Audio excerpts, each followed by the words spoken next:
저도 이제 강의 노트 쪽으로 접속해 들어가겠습니다.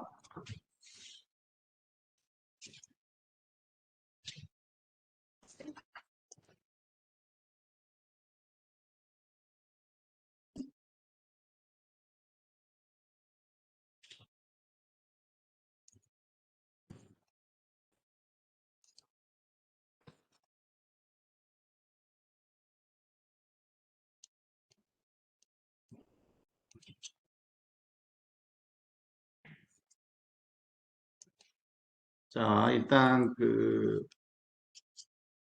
오늘 강의 노트 접속이 다 된 걸로 보고 이제 강의를 시작합니다. 오늘 강의는요, 기계학습 개념에 대해서 이해해 보려고 합니다.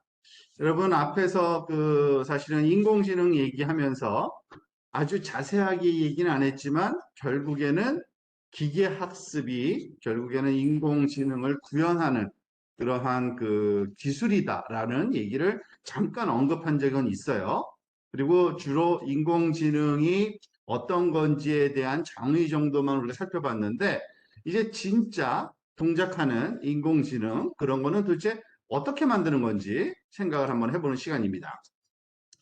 그래서 인공지능이 진짜 동작하는 그런 알고리즘 또는 장치 또는 소프트웨어, 로봇 뭐든지 간에 그걸 이해하려면 기계학습이라는 걸 먼저 이해를 해야 됩니다. 기계학습은 당연히 영어로는 기계는 머신이고 학습은 러닝이니까 그걸 번역한 그런 용어라고 보시면 되겠죠. 그러니까 거기에서의 머신 하면은 기계 하면은 우리는 주로 하드웨어 무슨 딱딱한 톱니바퀴 있고 뭐 바퀴 있고 뭐 이런 걸 생각하는데 여기서 말하는 머신이란 컴퓨터를 얘기한다라고 보시면 됩니다. 보통 컴퓨터를 머신이라고도 많이 얘기해요. 그래서 사실은 컴퓨터가 학습을 할 수 있도록 만들어준다고 보시면 됩니다. 그래서 사실은 기구의 학습은요, 인공지능의 한 분야, 여기서 말이 한 분야지 사실은 거의 모든 분야예요. 사실 인공지능이 포함하는 워낙 인공지능이란 단어가 갖고 있는 소위 의미가 너무나도 넓다 보니까 그 중에 한 분야다라고 얘기하는 거지 사실은 가장 핵심적인 내용이라고 보시면 되고요. 사람이 직접 명령이 없어도 데이터를 통한 학습 경험을 바탕으로 성능을 발전시킨다. 이것도 좀 막연하긴 하죠. 그렇지만 어쨌든 우리가 계속 얘기했던 인공지능은 데이터가 있어야 된다. 그리고 그 데이터를 가지고 학습을 한다라는 거죠. 그러면 그 학습이 뭘까? 그 방법론이 기계학습이라는 방법론입니다. 그래서 이름을 기계학습이라고 부르고요. 여기에 나와 있는 이 그림처럼 사실은 인공지능이라는 커다란 박스가 있죠. 그죠? 인공지능이라는 거는 굉장히 큰 개념이고 모든 지능적인 일을 하는 기술을 다 통틀어 얘기하는 건데 그거를 진짜 스스로 말하자면은 컴퓨터로 구현할 수 있는 방법들 그런 것들을 다 모아서 이런 거는 머신러닝 방법이라고 부르자라고 하는 거예요. 인공지능을 진짜 구현할 수 있는 기술들, 컴퓨터에 그런 걸 머신러닝이라고 부르면 되고요. 그런데 그 안에 또 네모난 조그만 붉은색 박스가 있죠. 여기 딥러닝이라고 되어 있죠. 여러분 요즘에 인공지능 하면서 인공지능 잘 돼, 인공지능 좋아, 뭐 알파고가 인공지능이라 하면서 말하는 인공지능, 요즘에 말하는 인공지능, 그거는 사실은 딥러닝이에요. 그러니까 이것을 어떤 식으로 그러면은 이 카테고리를 이해할 수 있느냐? 쉽게 이해하면은 이런 거예요. 이 세상에 사람들이 타고서 움직여 다닐 수 있는 것들은 너무 많아요. 자전거도 있고요. 킥보드도 있고요. 그죠? 뭐 오토바이도 있고요. 자동차도 있고요. 근데 그 중에서 제일 많이 쓰는 게 뭐죠? 자동차를 제일 많이 써요. 그죠? 뭐 나름대로의 특징이 있겠죠. 근데 자동차라고 다 똑같은 자동차일까요? 뭐 비싼 거 싼 것도 있지만 아주 뭐죠? 그 용도에 따라서 뭐 다른 용도도 있지만 요즘에 그래도 제일 뭐 인기 좋고 아주 잘 나가는 게 뭐예요? 전기 자동차가 또 요즘에 막 하고 거기에다가 자율주행 기능까지 있고 막 이런 거는 되게 자동차 중에 캡 짱이야 막 이렇게 부를 수 있죠. 그런 것들이 딥러닝이라고 보시면 됩니다. 결국에는 탈 것이 다 인공지능인데 그 중에 가장 많이 쓰는 것들은 자동차니까 머신러닝이 거의 자동차를 얘기하는 거고 딥러닝은 그 중에서도 너무 좋은 아주 최고급 그러한 머신러닝 기술이다 라고 이해하시면 되는 거예요. 자, 그래서 이제 기계학습이 그러면 도대체 뭘까? 머신러닝이 뭘까라고 이 용어에 빨리 익숙해지는 게 좋습니다. 기계학습, 머신러닝, 이게 다 똑같은 얘기죠. 이게 사실은 그 인기를 끄는 이유 중에 하나가 사실 요즘에 제 지난 시간에 얘기했듯이 인공지능이 약한 인공지능이 있고 강한 인공지능이 있다 그랬죠. 근데 그걸 굳이 구분하면 어떻게 돼요? 사람하고 비슷하면 비슷할수록 강한 인공지능이고, 그쵸? 사람하고 똑같지는 않지만 주어진 데이터 안에서는 나름대로 일을 잘하는, 그죠? 그런 거는 약한 인공지능이라고 그랬는데, 이런 약한 인공지능의 발전을 이끈 기술들이 있는데, 그게 바로 기계학습이에요. 왜냐하면은 기계학습이라는 이 머신러닝 학습 그 방법들은 데이터를 줘요, 컴퓨터한테. 그리고 그 데이터를 잘 이해만 하면 돼요. 딴 거는 시키지도 않아요. 그러니까, 아, 그것만 하면 되는구나, 라고 해서 그거를 잘 이해하는 건데, 자, 사실은 그 전에 우리가 이거를 보통 비교할 때 이런 식으로 비교합니다. 아래에 있는 그림이 두 개의 박스가 있죠? 이 왼쪽에 있는 박스는 트레디셔널 프로그래밍이라 그래서 사실 예전에도 말하자면 컴퓨터를 써가지고 자동적으로 무언가를 하도록 만들었잖아요. 우리가, 그죠? 예를 들어서 숫자 100개를 막 쳐놓으면 다 더해서 개수로 나누면 평균값이 딱 계산돼 나오고, 그죠? 뭐 아마 그 여러분들 그 뭐 그런 작업들을 많이 할 겁니다. 내가 요번 달에 얼마 썼지? 돈 다 넣으니까 평균 내서 그러니까 합계를 내서 요번에 얼마 났다. 뭐 이런 그런 거는 데이터하고 규칙을 집어넣어 주면은 컴퓨터는 알아서 그 규칙에 맞춰서 데이터의 결과값을 탁 배출해 줘요. 그게 바로 트레디셔널 프로그래밍이라고 부르는 방법입니다. 그런데 이 머신러닝 기계학습은 어떻게 하는 거냐? 데이터하고 규칙을 주는 게 아니라 데이터하고 결과값만 줘요. 예를 들어서 숫자 100개 주고 숫자 100개의 평균값. 숫자 100개 또 다른 100개 주고 또 평균값. 결과 아웃, 결과 아웃 이런 걸 줘요. 그러면 얘가 무슨 규칙이 있나? 그 규칙을 찾아내요. 그런 다음에 그 규칙을 찾아내는 게 끝이 아니죠. 그 규칙을 가지고 프로그램을 돌리면 그냥 자동적으로 계산이 되는 거예요. 그죠? 이런 거를 머신러닝이라고 부릅니다. 이게 바로 기계학습의 원리라고 하는데 아주 걔가 그걸 어떻게 배우지? 좀 신기하죠. 그죠? 우리가 어떻게 알아? 근데 생각보다 그 아주 단순한 다양한 방법이 존재하긴 합니다. 그런데 그 학습하는 데 있어서도 굉장히 종류가 많아요. 놀랍지 않은 얘기죠. 이걸 보통 머신러닝의 분류 체계를 이런 식으로 하는데요. 기계학습, 머신러닝에는 크게 세 가지의 말하자면 서로 다른 학습 방법이 있습니다. 지도학습이라는 방법, 비지도학습이라는 방법, 그리고 강화학습이라는 방법이 있어요. 자, 지도학습이라는 거는 영어로는 supervised learning. 그래서 사실은 번역을 어떤 사람은 지도학습이라고도 하고요. 어떤 사람들은 감독학습이라고도 얘기하고 뭐 같은 의미예요. 누군가가 가르쳐 주거나 감독하거나 하는 방법이고 비지도는 unsupervised, 무감독 또는 비지도라 그래서 그냥 알아서 혼자 하는 거예요. 감독관이 없어요. 강화학습은 reinforcement learning이라는 그 원어를 이렇게 번역한 건데 이게 강화한다는 단어거든요. 그래서 이렇게 합니다. 자, 이런데 이 용도가 다 달라요. 그러니까 그 목적에 따라서, 그러니까 우리가 풀고 하는 문제에 따라서 어떤 건 지도학습을 하는 게 좋고요. 어떤 건 비지도학습을 하는 게 좋고요. 어떤 건 강화학습을 하는 게 좋긴 좋아요. 뭐 예를 들어서 지도학습 같은 경우는 이겁니다. 문제하고 정답 다 알려주고 아까 예를 들어는 숫자 주고 평균 주고 숫자 주고 그러니까 문제와 답 이걸 다 가르쳐 주면서 요거의 그 규칙을 찾아내라라는 거 그런 것들을 지도학습이라고 불러요. 그래서 이 지도학습을 쓰면은 예측하는 문제나 분류 문제를 아주 잘 풀어요. 그 내용은 또 차근차근 한번 살펴볼게요. 그리고 비지도학습 같은 경우에는 답을 가르쳐 주고 주지를 않고 그냥 공부하라고 하라는 겁니다. 그러니까 여기 지금 이 친구처럼 책을 주고 사실은 우리 사람들도 똑같아요. 여러분들 공부하는 방법이 여러 개가 있는데 지금 문제집 푸는 학생들이 있죠. 문제집. 그런 거는 지도학습으로 자기가 그 내용을 자꾸 익히는 거예요. 지도학습으로. 왜냐하면 답이 아니까. 내가 풀었는데 그 답이 틀렸는지 맞았는지 아니까. 근데 그거 안 하고 그냥 책만 쫙 보는 사람들 있죠. 책 보고 난 처음부터 끝까지 그 교과서를 그냥 한 수십 번 읽어야지 하면서 쫙 읽다 보면 뭔가가 좀 이해가 되고 잘 아는 자기 나름대로의 머릿속에 정리가 되는 거를 느끼죠. 그런 방법이 비지도 학습이에요. 그거는. 자기가 스스로 그 지식들을 정리하고 막 이러는 거. 그런 건 비지도 학습이고요. 그 다음에 또 강화 학습이라는 게 있는데, 여러분들은 뭐 요즘에 다 게임 좋아하죠. 그죠? 게임들 하죠. 근데 유난히 잘하는 친구들 있지 않아요? 그죠? 자기 뭐 형제나 아니면 친구들 중에서 뭐 무슨 그 용어가 있던데 저는 잘 모르는데 잘하는 친구들이 있는데 그 친구들은 왜 잘하는 걸까요?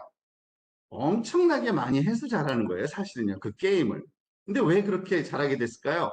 강화된 거예요. 하면 할수록 말하자면은 점수 받는 그 재미에 들려가지고, 아, 요땐 요렇게 하면 돼, 저땐 저렇게 하면 돼, 다 머릿속에 기억하고 있죠. 그죠? 그리고 또 손가락도 빨라요. 그죠? 연습을 많이 해서. 그죠? 빨리 그 키보드도 치고, 이런 거는 강화학습이라고 부르는 겁니다. 그래서 그걸 잘하게 되는. 이런 내용들이 사실은 그 그러니까 사람들이 하는 그 학습의 다양한 종류하고 너무 유사해요, 진짜.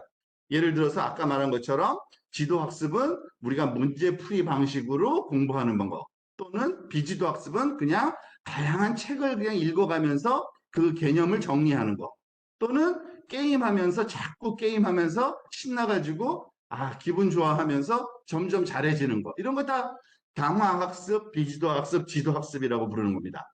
그러면은 그런 거를 뭐 말로는 그렇게 되겠지 뭐 그렇지만 저게 가능해? 궁금하죠, 그죠? 그런 것을 하나씩 하나씩 우리가 살펴보는 시간을 가질 거고요. 그럼 이런 지도학습과 비지도학습, 강화학습의 이런 그 응용이라고 부르는 요 아래쪽에 예측 문제, 분류 문제, 연관 규칙 또는 군집 문제 또는 보상 문제, 이런 것들을 도대체 어떻게 푼다는 얘기인가라고 어떤 예를 가지고 하나씩 살펴보도록 합니다. 자, 먼저 지도학습을 한번 볼게요. 지도학습은 아까 얘기한 것처럼 감독학습이라고도 부르는데, 우리가 알고 있는 과거 데이터를 기반으로 새로운 결과를 예측하는 거고요. 그리고 주로 예측할 때, 그리고 분류할 때 활용됩니다. 자, 일단은 분류 문제부터 한번 생각해 볼게요. 이런 거예요, 사실은. 여기 지금 보니까 그 다양한 동물 그림이 있네요, 사진이. 오리가 있고 옆에 여기다 떡 써놨어요, 제가. 그리고 여기 뭐죠? 또 다른 오리인데 다른 종자 같아요. 근데 그다음에 떡 써놨고요. 토끼, 나떡, 그리고 고슴도치 그 사진 주고 나떡 써놨어요.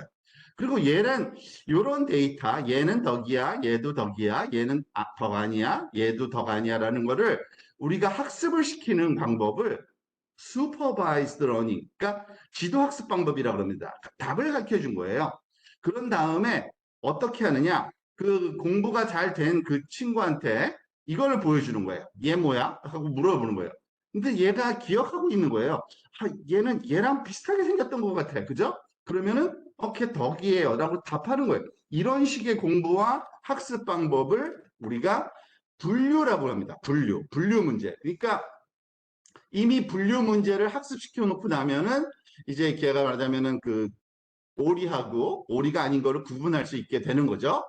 그리고 아마 지난 시간에 우리가 한번 해본 마스크 쓴 것과 마스크 쓰지 않은 거를 데이터를 주고서 학습시켰더니 마스크 쓰고 들어가면 마스크, 안 쓰고 들어가면 뭐 마스크 없음 이렇게 나왔잖아요. 그죠? 어저께 해봤죠, 실험? 그게 바로 슈퍼바이즈드 러닝, 기계학습에서의 첫 번째 말하자면 방법론, 지도학습의 한 방법이고 분류 문제를 풀었다라고 보통 얘기해요. 이런 거를. 그래서 사실은 분류 문제뿐만 아니라 예측이라는 문제도 푸는데 요거에 대한 내용은 또 다시 한번 살펴볼 거고요. 보통 이런 그 지도 학습은 이런 겁니다. 주택 가격 예측? 이거는 근데 뭘 알아야 돼요?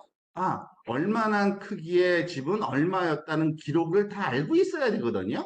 그죠? 그거에 추정을 하는 거예요. 그러니까 기초에서 예측하는 거기 때문에 그런 문제. 이미지 안에서 여기 뭐 토끼 있고 여기 컵 있고 여기는 뭐 컴퓨터 있고 이런 찾아내는 거. 이런 거 다 분류 문제예요. 문서 번역도 사실은 분류 문제예요. 일종의.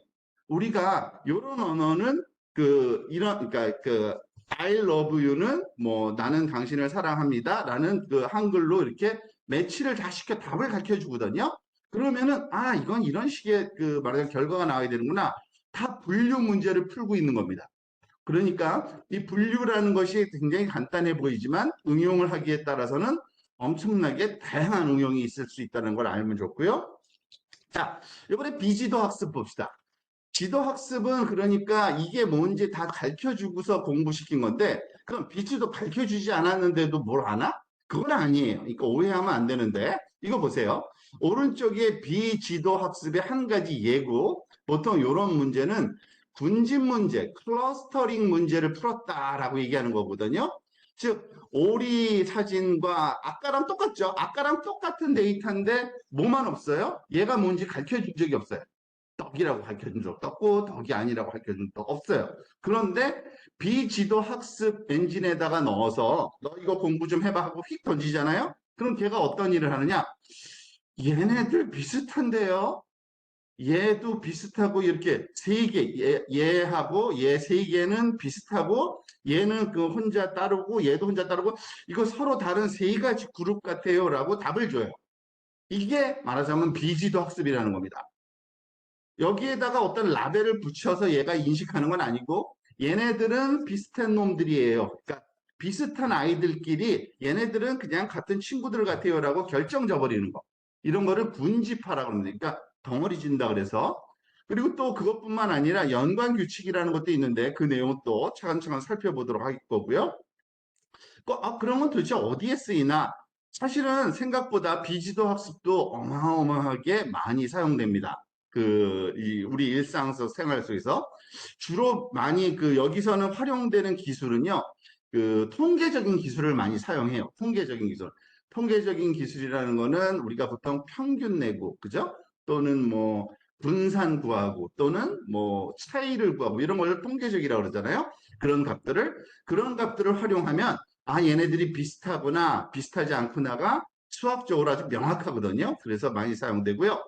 보통 판매 데이터 또는 문서 분류에 새로운 고객 분류를 찾을 수 있고 뭐 이런 식의 응용이 있을 수 있다고 많이 알려져 있습니다. 왜냐하면은 사람들이 말하자면은 여러분들 그런 거 있잖아요. 어디 인터넷상에서 말하자면은 요즘에 뭐죠? 배달 음식 많이 시켜 먹잖아요. 그죠? 근데 그 데이터를 가만히 보면 패턴이 있어요, 보통. 어떤 부류 사람들은 저녁에만 시켜 먹고, 어떤 부류 사람들은 점심에만 시켜 먹고, 어떤 그룹일 수 있겠죠.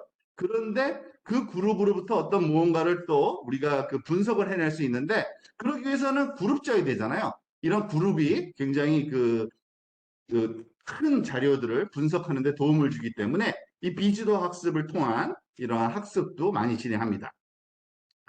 강화학습. 강화학습은 사실은 이 알고리즘을 참 설명하기는 그렇게 쉽진 않아요. 그러니까 쉬운 개념은 아니에요. 그렇지만은 간단하게 또 접근할 수도 있는데, 왜냐면 우리가 늘 경험하는 거기 때문에 그래요, 사실은. 우리가 강화학습, 여기 지금 오른쪽에 보이는 거는 진짜 게임을 학습시켜서, 이 뭐죠? 벽돌 깨기에 게임을 시킨 거예요.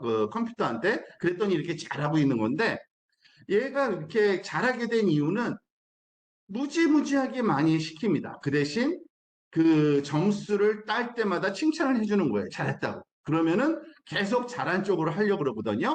그래서 어떻게 해야지 잘해야 되는 건, 잘하는 게 뭔지를 다 스스로 알게 되는 그 방법의 학습 방법을 강화학습이라고 하고요. 비슷한 거 있어요. 사실 우리 일상생활에 이런 거 너무 많아요. 강화학습이 필요한 그런 것도. 여러분 주식 거래를 뭐 하지는 않겠지만 그게 뭔지는 다 알 거예요. 그죠?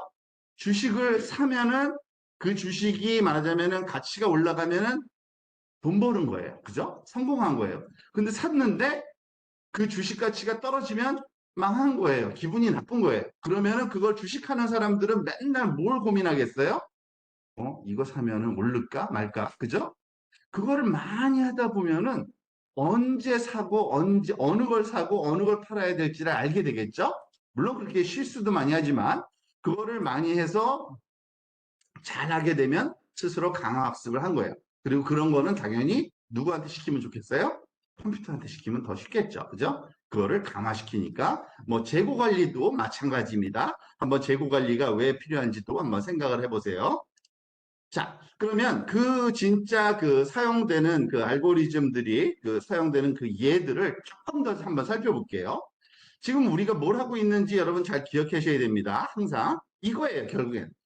머신러닝이라는 게 인공지능을 구현하는 알고리즘인데 알고 보면은 지도학습, 비지도학습, 강화학습이라는 굉장히 서로 다른 방법론이 있다. 그죠? 그 중에 한 가지 첫 번째 지도학습부터 본 겁니다. 자, 이 지도학습을 한번 볼게요. 일단은 지도는 분류 문제랑 회귀 문제가 다 지도학습이라고 그랬잖아요. 우선 분류 문제가 이해하기 쉽기 때문에 보통 많이 설명해요. 근데 분류는 사실은 결국엔 다 예측하는 문제인 건 맞아요. 왜냐하면은 분류나 회귀라고 부르는 거예요. 여기서 회귀라는 용어 자체가 굉장히 생소한 용어죠. 여러분들.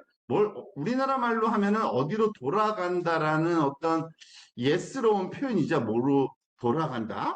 근데 사실은 그런 의미는 아니고요. 그냥 용어가 그래요. 그냥 이거는 그냥 어쩔 수 없어요.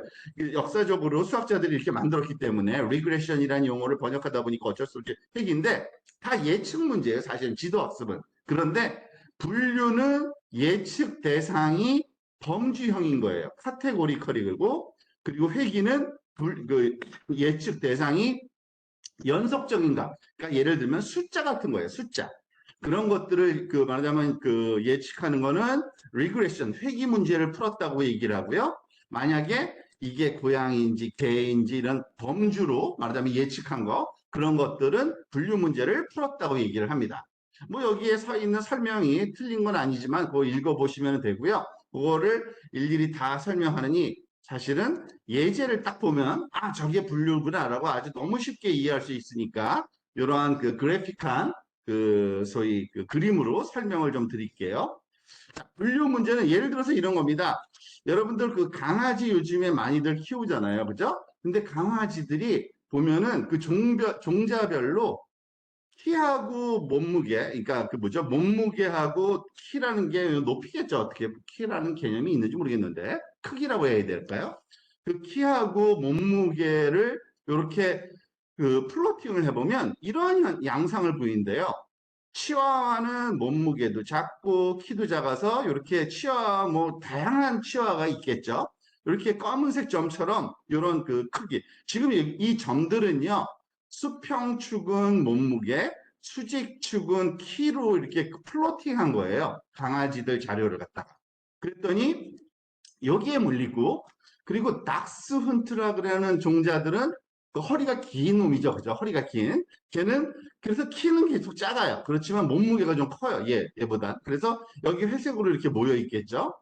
그리고 또 비글즈라는 또 개 종자가 있는데 걔를 재봤더니 몸무게는 여기 이 정도에 속하고 키는 여기 있대요. 자, 이런 데이터를 가지고 말하자면은 머신, 컴퓨터를 학습을 시키면 학습이 뭔지 아직은 우리가 안 배웠기 때문에 막연한데 이런 거를 정보를 다 가르쳐 준 다음에 이러는 거예요. 어떠한 강아지 키하고 몸무게를 주면 얘가 맞추는 거예요. 예를 들어서 걔가 요 치와와 비슷한 그러한 여기 위치에서 점이 떨어지면 치와와네. 여기 점에 떨어지면 닥스훈트네. 여기에 떨어지면은 비글즈네. 이거는 우리도 할 수 있잖아요. 그죠? 우리도 할 수 있고 이거를 프로그램적으로만 만들어내면은 이게 분류 문제를 풀었다 이거예요. 아시겠어요? 그게 바로 분류 문제입니다. 결국엔 이것도 좀 어려운 용어를 써서 이게 더 도움이 될지 안 될지 모르겠지만 데이터가 갖고 있는 속성의 어떤 패턴을 학습한다라고 보시면 되는 거예요. 데이터가 갖고 있는 예를 들어서 이게 몸무게 데이터하고 키 데이터가 있는데 예를 들어 치와와는 요렇대 뭐는 닥스훈트는 요렇대라는 이런 관계 우리가 어디에 범주에 속할지가 이제 예측이 되잖아요. 그거를 뭐 컴퓨터적으로 계산을 해서 갖고 있다가 그냥 판단해서 아 얘는 치와와네요. 얘는 비글즈네 이렇게 하는 겁니다. 물론 이것보다 더 복잡한 그런 다양한 자료를 써야 되겠죠. 더 정확하게 하려면 아예 진짜 사진으로 판단을 해야 되겠죠. 나중에는. 근데 여기서는 이런 특징으로 똑같은 원리라고 보시면 되고요. 회귀 문제도 역시 지도학습이라고 그랬잖아요. 지금 여기서 보여주고 있는 이 그래프는 뭐냐면 집 크기에 따른 집 면적에 따른 집 가격을 그린 거예요. 물론 미국식 표현 방법을 써서 피트 스퀘어에다가 무슨 달러로 표시되어 있지만 그냥 우리 식대로 뭐 몇 평당 얼마 몇 천만 원 이렇게 쓰면 이해하셔도 전혀 상관없는 겁니다. 여기 X라고 표현된 게 집 가격들이에요. 집 크기하고 가격. 그런데 우리가 대충 보면 알겠죠? 집이 땅이 크면 비싸겠죠? 라고 하면서, 근데 정확히 얼마나 비싼 겁니까? 어느 정도 비쌀까요? 라고 사람들이 막 물어볼 텐데, 예를 들어서 이 빨간색 그 X자 점들이 주어진 데이터인데, 그게 말하자면은 그 우리한테 주어진 그 입력은 수평값이고 수직 그 축이 말하자면 출력값인 거예요. 그러니까 사이즈를 물어보면은 주면은 이거 얼마? 답이 나와야 되는 거예요.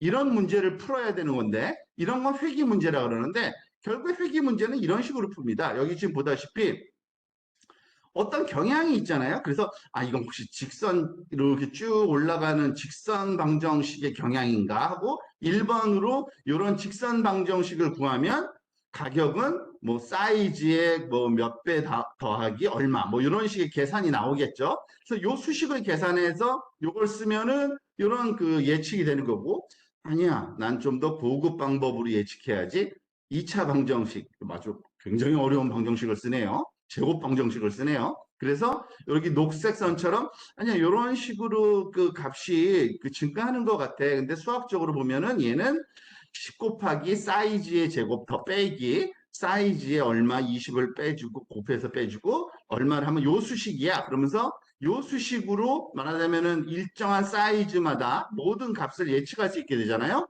이러한 방법으로 예측하는 거를 회귀 방법이라고 합니다. 그러니까 결국엔 이것도 사실은 그 예측인, 그러니까 아까 얘기한 것처럼 회귀나 분류 다 예측인데 하나는 범주형으로 예측하는 거고, 얘는 어느 범주야, 어느 카테고리야 이렇게 예측하는 거고, 이거는 얘는 얼마야 라고 숫자로 예측하는 거를 회귀라고 한다. 근데 다 지도학습이에요. 그건 다 슈퍼바이즈드 러닝. 왜냐하면 그 입력값, 그러니까 입력과 출력의 결정이 다 되어 있는 거예요. 출력값까지.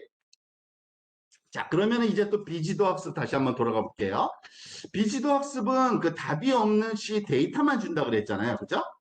그래서 그 답이 없이 데이터만 주는 그 경우가 어떤 경우인지를 한번 살펴보는 건데, 사실은 뭐 굉장히 응용이 많긴 많아요. 그래서 딱 정의하기는 어렵지만 대부분의 그 라벨링된 데이터가 얻기 어렵을 때도 있고 또는 너무 비싼 경우도 있어서 이런 비지도 학습을 쓰는 경우가 있고요. 아예 그 근본적으로 우리가 풀어야 되는 문제가 비지도 학습 대상일 수도 있습니다.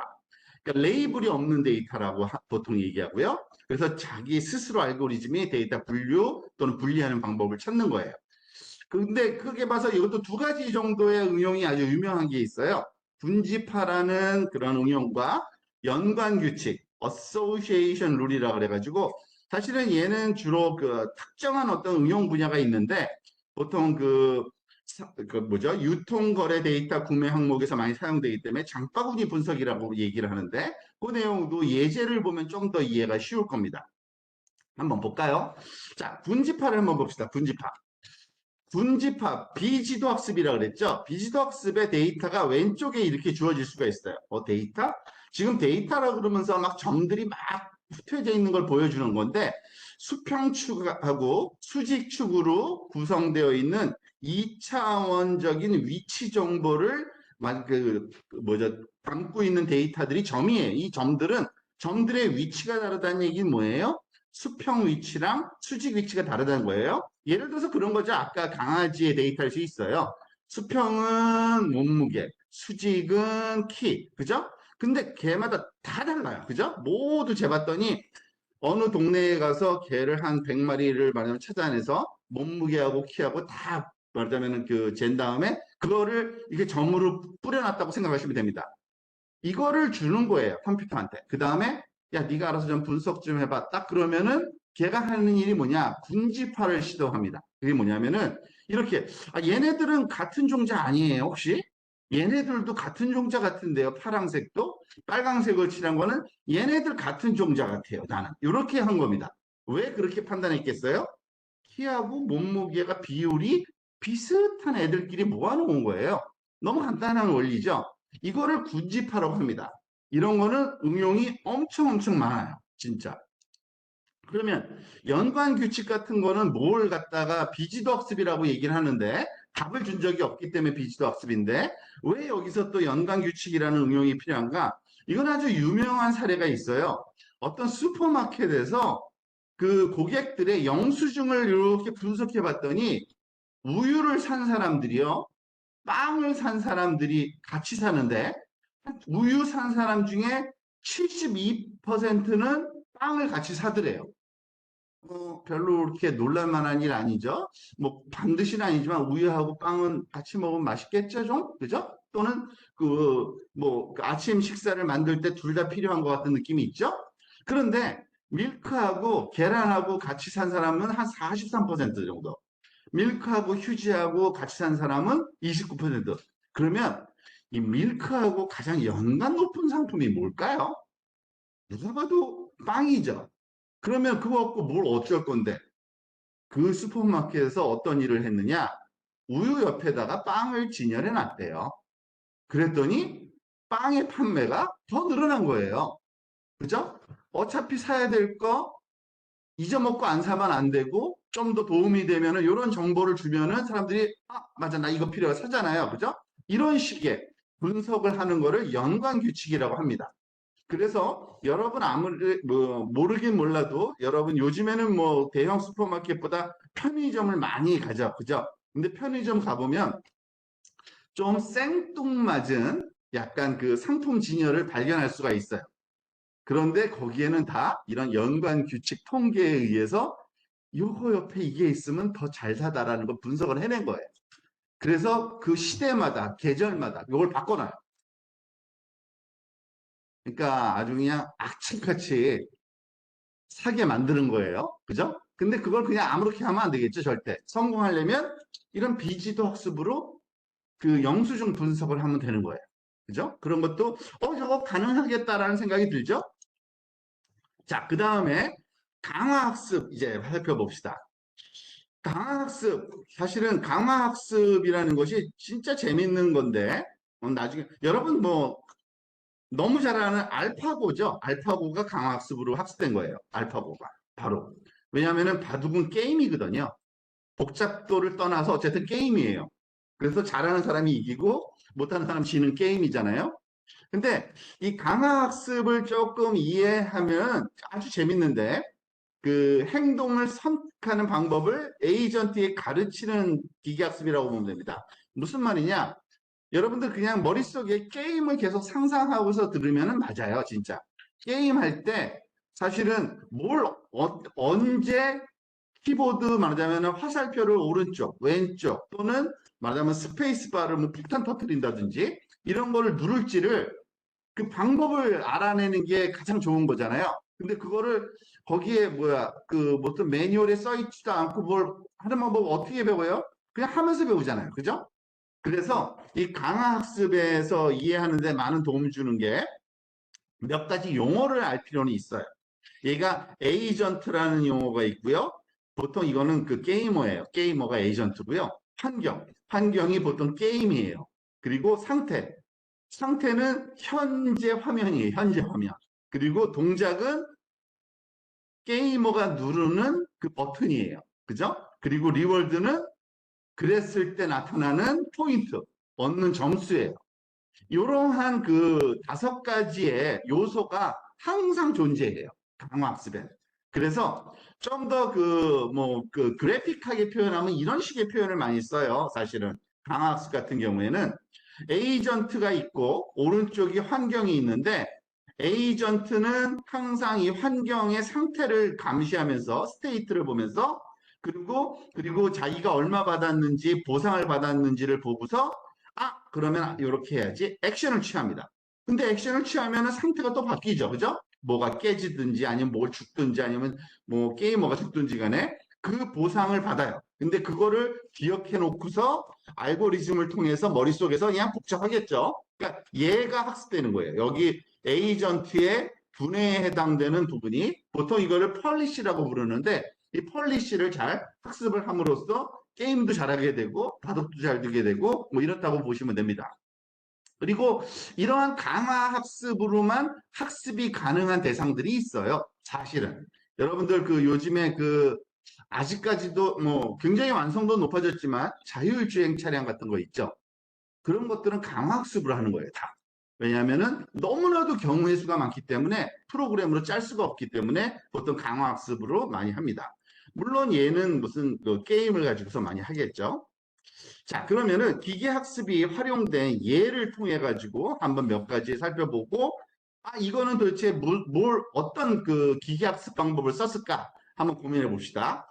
여기 퀵 드로우라는 그 응용이 하나 있는데요. 이거 한번 클릭해 보세요.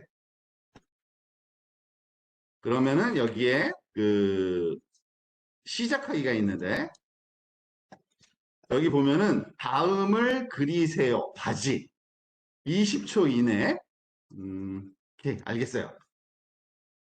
바지를 그려야겠네요. 뭔지 알 것 같아요. 골프채. 이제 알겠어요. 바지 맞죠? 맞췄네. 그 다음에 다음을 그리세요. 지도? 지도를 어떻게 그리지? 뭔지 알 것 같아요.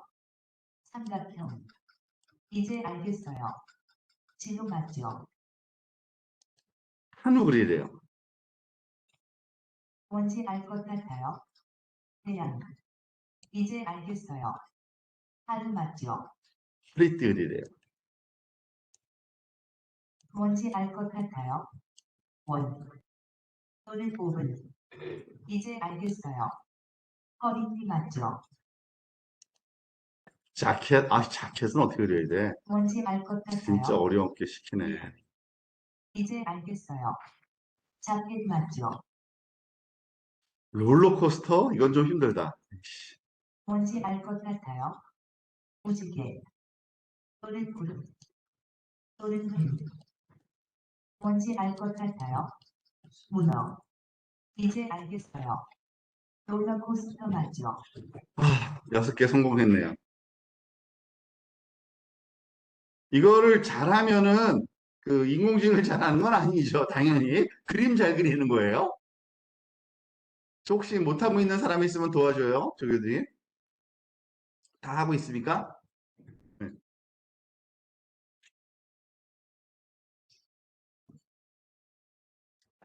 자, 우리가 이거 그림 갖고 그림 그리는 거 뭐 재밌게 놀자고 하는 게 아니라 얘는 이 안에 인공지능적인 요소가 있죠. 당연히. 그죠?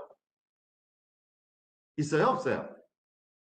그 인공지능적인 요소는 뭔지 학습은 했을 텐데 얘가 지도 학습을 받았을까요? 비지도 학습을 받았을까요?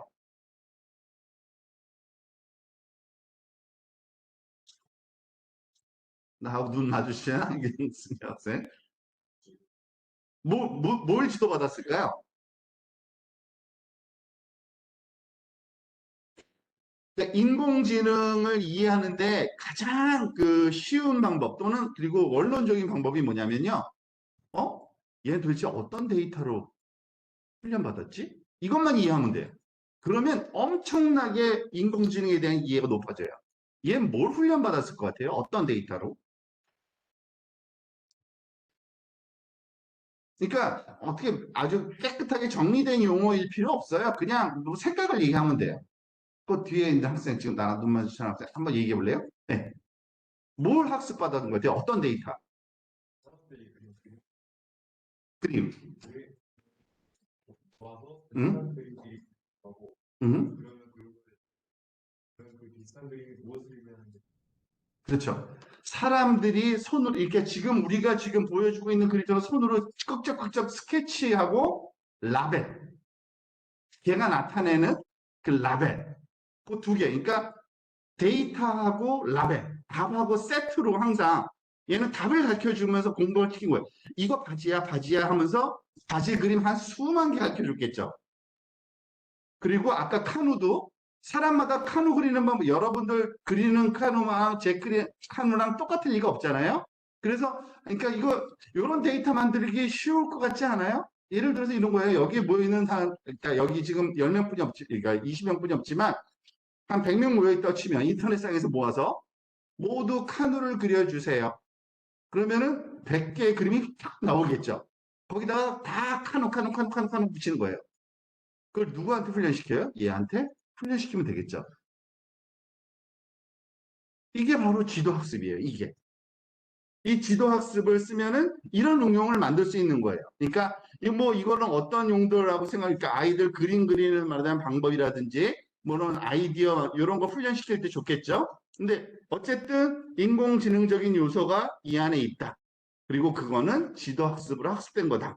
너무나도 뻔하다라는 거죠. 다음 번. 세마이 컨덕터라는 게 있는데 여러분 그 컨덕터가 아마 지휘자인가 봐요. 영어로. 이거 한번 해볼까요?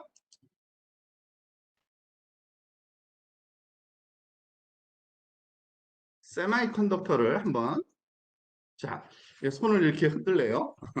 이렇게 해보죠. 그 다음에 next 눌러볼게요. move up and down, play loud 이렇게 하다가 이렇게 하면은 위로 올라가면은 소리가 크고 아래로 내리면 소리가 작은 거래요.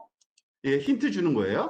그 다음에 이쪽으로 해서 양쪽 하면 오른쪽 왼쪽 사이드로 하면은 그러니까 섹션 그러니까 그 섹션이라는 거는 여러분 이거 오케스트라 지휘하는 프로그램인데 오케스트라 본 적 있죠? 여러분들 근데 같은 악기를 쓰는 그 사람들이 모여 있어요. 그걸 섹션이라 그래요. 오른쪽에 섹션 왼쪽 섹션 이런 거. 자 이거 보세요. 렛츠고에서 We are in trouble. 아 이거 또 저 문제예요. 어딨죠? 그러니까 저는 비디오를 꺼야지만 여기에 보이거든요. 잠깐만요. 여러분은 아마 카메라 보일 거예요. 그죠? 다시 할게요. 이제 됐네요. 여기 보면은 여기에 한번 맞춰보세요. 여러분들 그냥 자리에 앉아 있지 않아도 돼요. 좀 일어나도 되고요. 여기에 맞춰보라는 얘기입니다. 여기에 맞춰서 몸을 이렇게 만들고, 그죠? 그렇게 하라는 거예요. 한번 해보라는 얘기예요. 이렇게 여기 요 정도 크기로 계속 이렇게 하면서 이렇게 하고 이렇게도 하고 야, 오늘 왜 진행이 안 되지 왜? 모양이 딱 맞아야 되나? 음,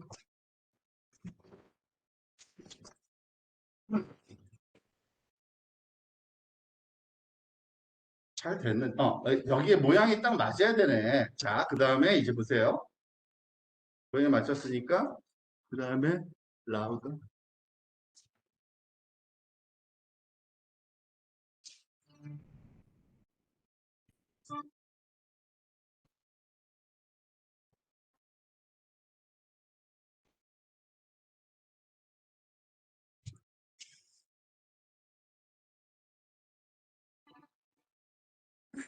이게 음악이 지금 플레이 되고 있는데 뭐를 더 강조할지를 그냥 지시해 주는 것 같죠? 그냥 뭐를 지금 여기에 보면은 여기 템포 여기 부분은 얘가 왔다 갔다 하는 게 제 몸을 따라가는 거예요. 얘가.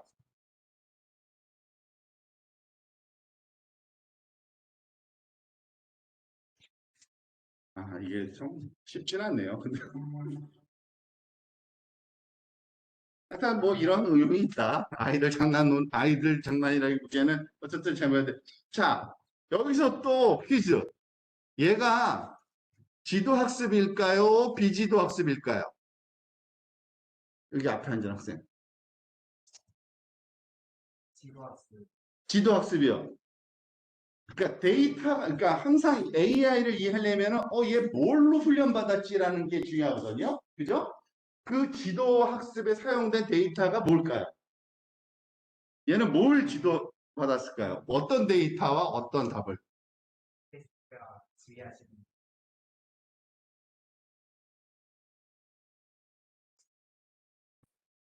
일단 답은 노고요. 또 다른 사람. 내가 생각하기엔 이걸 지도받은 것 같다.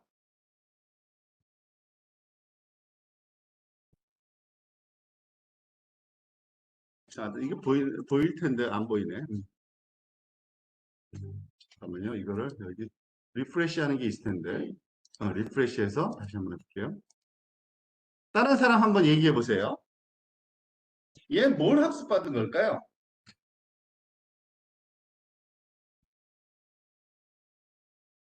지금 누가 얘기했죠?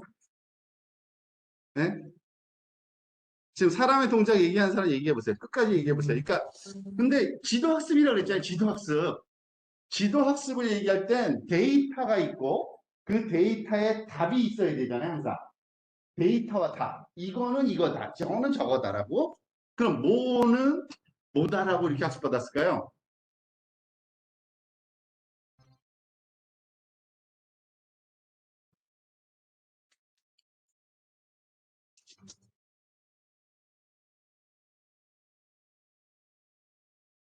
생각보다 그렇게 어려운 거 아닌데. 그러니까 솔직히 말해서 제 생각에는 이걸 이해를 못했다기보다는 아니, 그럼 어떻게 설명하지? 뭐 용어 자체가 잘 안 떠오르는 거는 맞아요. 뭐냐면은 이게 뭘까? 근데 다시 한번 요거를 처음부터 한번 보여드릴게요. 얘가 당연히 학습한 거는 이거예요, 사실은.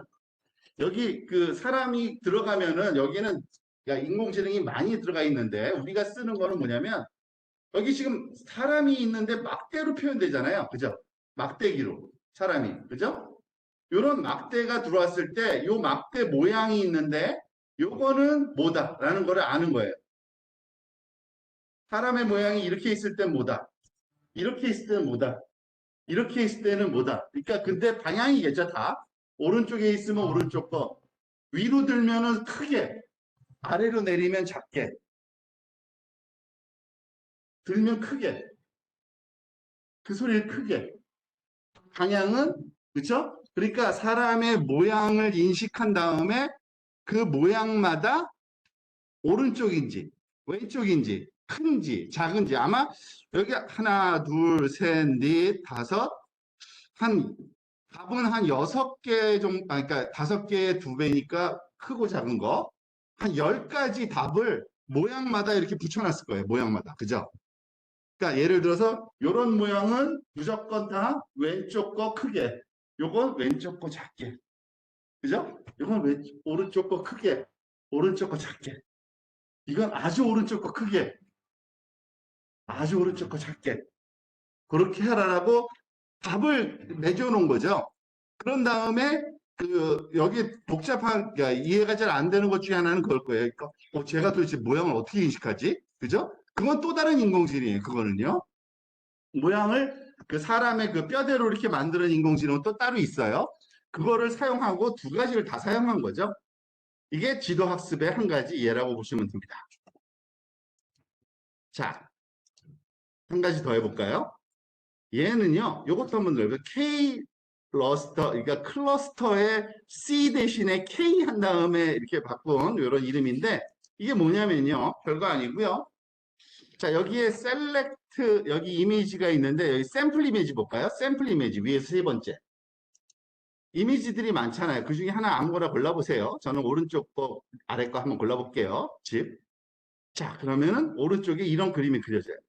근데 이게 무슨 그림이냐면은, 지금 이거, 그러니까 그냥 뭐라 그래야 되나요? 멋있게 지금 보여주고 있는 건데, 사실은 얘가 그 클러스터링, 군집화를 한 거예요. 뭐냐면요. 여러분들 그 사진은 픽셀로 구성되어 있죠. 사진은, 그러니까 그 픽셀 하나하나마다 숫자 몇 개 있는지 알아요? 그건 상식이죠, 보통? 픽셀 하나에 숫자 몇 개 있어요? 그 점 하나에. 그 점 하나에 숫자가 몇 개 있게요? 몰라요? 점 하나에 숫자 몇 개 있어요? 점 하나에 진짜요? 점 하나에 숫자 몇 개 있어요? 네? 한번 찍어봐요, 몇 개. 찍어보기라도 해봐. 찍어봐요. 숫자 몇 개 있을 거 같아요. 예. 찍어봐요, 뭐. 어때요? 네? 몇 개? 네? 네? 어, 몇 개? 찍어봐요. 아무 상관 없어요. 찍어봐요. 한 개. 아, 이런 거를 그 상식이라고 생각했는데, 이건 배우나 봐. 배워야 되나? 그러니까 흑백 사진은 한 개예요. 흑백 사진은. 흑백 사진은 점마다 밝고 어두운 값만 그 표시하는 숫자가 한 개씩 들어있어요. 그래서 예를 들어서 뭐 제일 밝은 각 흰색 그건 255, 어두운 색, 까만색은 0 이렇게 돼 있어요. 칼라 이미지는 그럼 숫자가 몇 개 들어 있을까요? 그렇죠. 칼라 이미지는 숫자가 3개씩 들어 있어요. 그렇죠. 레드 칼라의 밝기 정도. 그린 컬러의 밝기 정도, 블루 컬러의 밝기 정도 해가지고 숫자 3개가 픽셀 하나에 다 들어가 있어서 그거를 컴퓨터에서 샥 써서 보여줄 뿐이에요. 그냥. 자, 그런데 지금 이거 뭘 보는 거냐?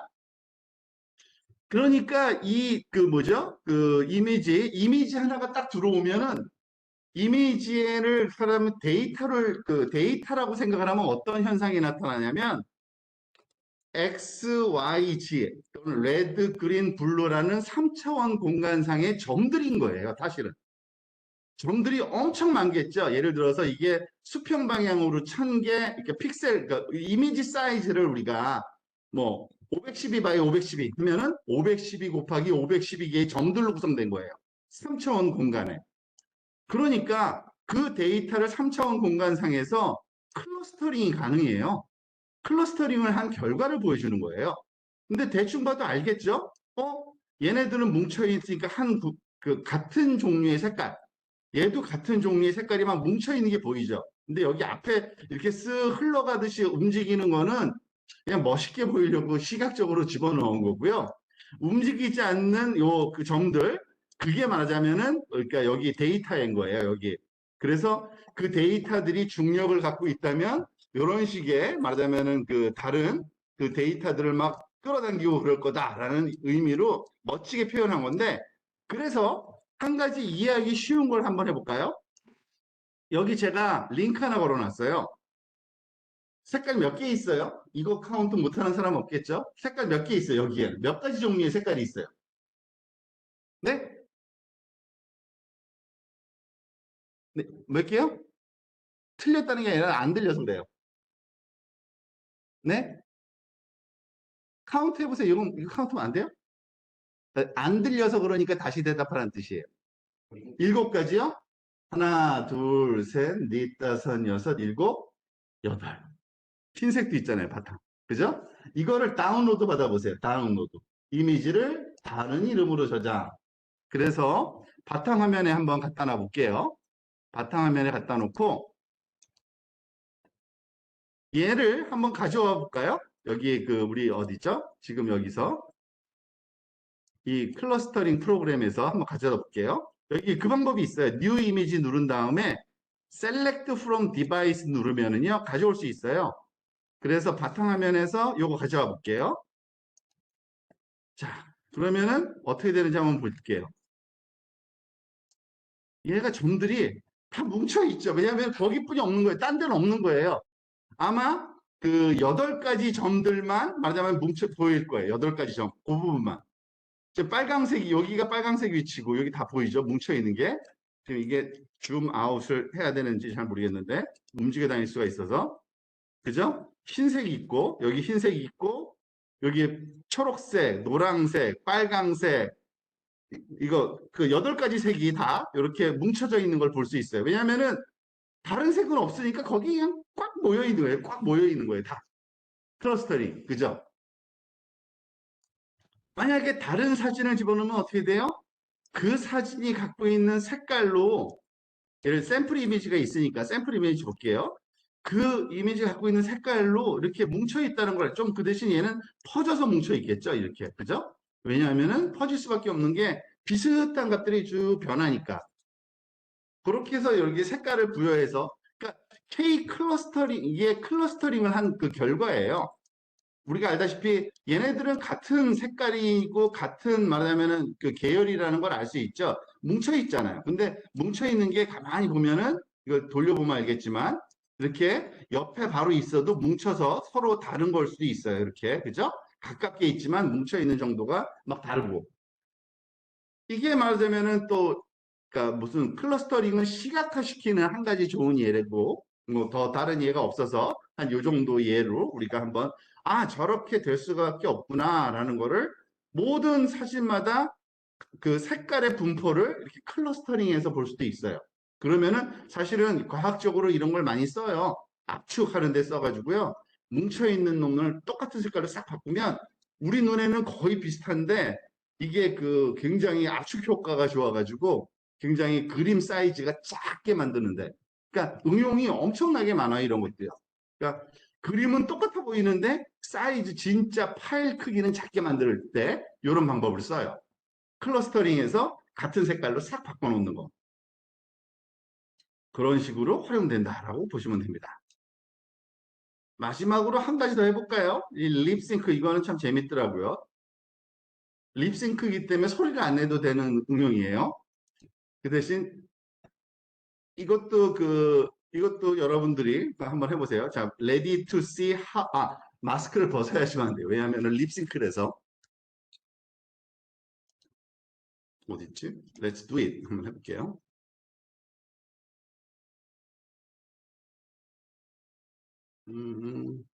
카메라를 써야 돼. 허용하고.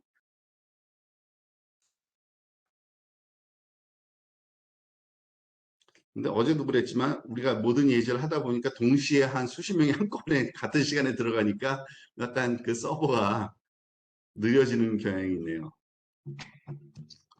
Sound and lip sync to 1 minute. I'm ready. 그러니까 잘하면은 막 별이 막 하트가 보이고 막 이런 거고.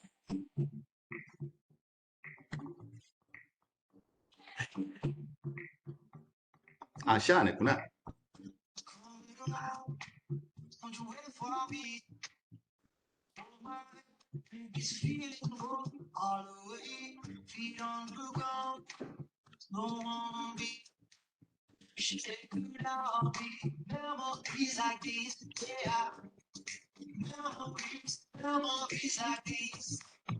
조금 잘하나 봐요. 그러니까 지금 뭐 새도 날아다니고 별이 떴다는 얘기 아주 잘했다는 얘기예요. 그러니까 입모양을 기억해 놨다가 그 시간에 그게 나오는지를 확인하는 거죠. 이렇게 하면은 별 절대 안 뜰 거예요. 내가 입모양 안 보이니까. 그죠? 아무리 열심히 해도 이거 안 돼요.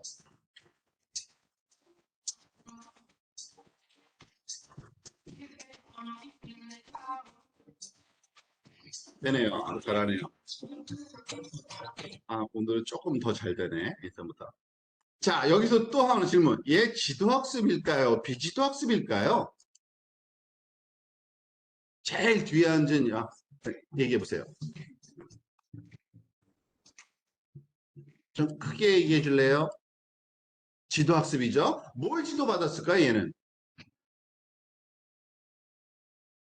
그렇죠. 그렇죠. 그러니까 아주 복잡한 거 한 것 같지도 않아요. 왜냐면 얼뜻 해보니까 저도 사실은 잘하려면은 어떤 소리 나올 때 어떤 모양이어야 된다는 걸로 할 수도 있지만 그 정도 같진 않고 입을 벌렸냐 안 벌렸냐 정도만 하는 것 같은 보이긴 해요. 그러니까 움직이기만 하면 그러니까 반짝하는 거 보니까 그러니까 너무 간단한 거예요. 그러니까 입 모양을 봐서 물론 그거는 조금 또 다른 인공지능이 필요하긴 해요. 얼굴에서 입 모양 따서 이 위아래로 움직이는지 안 움직이는지 그거 숫자를 판단할 수 있거든요. 그러니까 입 모양 가사, 입 모양 가사, 입 모양 가사를 학습을 막 시켜놓으면 일치할 때는 별, 가만히 있을 때는 일치하지 않을 때는 아무것도 안 하는 거예요, 그냥. 얼마든지 이런 거 만들 수 있겠죠. 그죠? 우리가 그 기계를 학습시키는 방법만 알면 바로 이런 응용이 사용된다라고 보시면 됩니다.